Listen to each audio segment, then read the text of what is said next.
Prince Harry has once again ruffled feathers with an interview where he appeared to heavily criticize the royal family again. Speaking to the American actor Dax Shepard for his Armchair Expert podcast, Prince Harry was promoting his new Apple TV series about mental health, The Me You Can't See, with Oprah Winfrey, which launches next week. The interview has prompted another slew of calls for the Duke and Meghan, Duchess of Sussex, to have their royal titles removed due to a number of characteristically controversial comments made by the Duke. We've rounded up the 5 shocking claims Harry made against the royal family. The prince said about his father, "There is no blame. I don't think we should be pointing the finger or blaming anybody, but certainly when it comes to parenting, if I've experienced some form of pain or suffering because of the pain or suffering that perhaps my father or my parents had suffered, I'm going to make sure I break that cycle so that I don't pass it on, basically. Suddenly I started to piece it together and go, okay, so this is where he went to school, this is what happened, I know this about his life, I also know that is connected to his parents, so that means has treated me the way he was treated, so how can I change that for my own kids?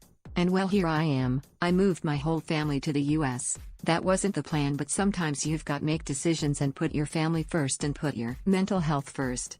In comments that are widely thought to be about his mother, Princess Diana, the prince said he wanted change for his son Archie and the couple's unborn daughter, due this summer.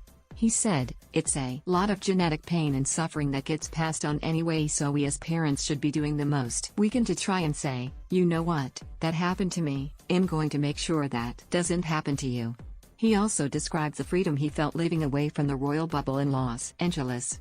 He said, "I can actually lift my head and I feel different, my shoulders have dropped, so have hers. You can walk around feeling a little bit more free. I can take Archie on the back of my bicycle. I would never have had the chance to do that." The Duke of Sussex revealed he decided in his 20s that he did not want to be a royal anymore, banishing the long-held idea that it was his wife Meghan that made him leave his former life. Referring to it as a job, he said he had been forced to grin and bear it. He added, "I've seen behind the curtain, I've seen the business model, I know how this operation runs and how it works. I don't want to be part of this." The Duke said about his time in the family, "It's a mix of being in the Truman Show and being in the zoo." The Truman Show is a reference to the 1998 Jim Carrey film where the main character realizes over time his life part of a reality TV show. Prince Harry also talked about how he started therapy after a conversation with his wife, who saw it straight away. He said, "She could tell that I was hurting and that some of the stuff that was out of my control would make me really angry, it would make my blood boil." He said therapy had helped him pluck his head out of the sand and made him realize he needed to use his privileged position to help others.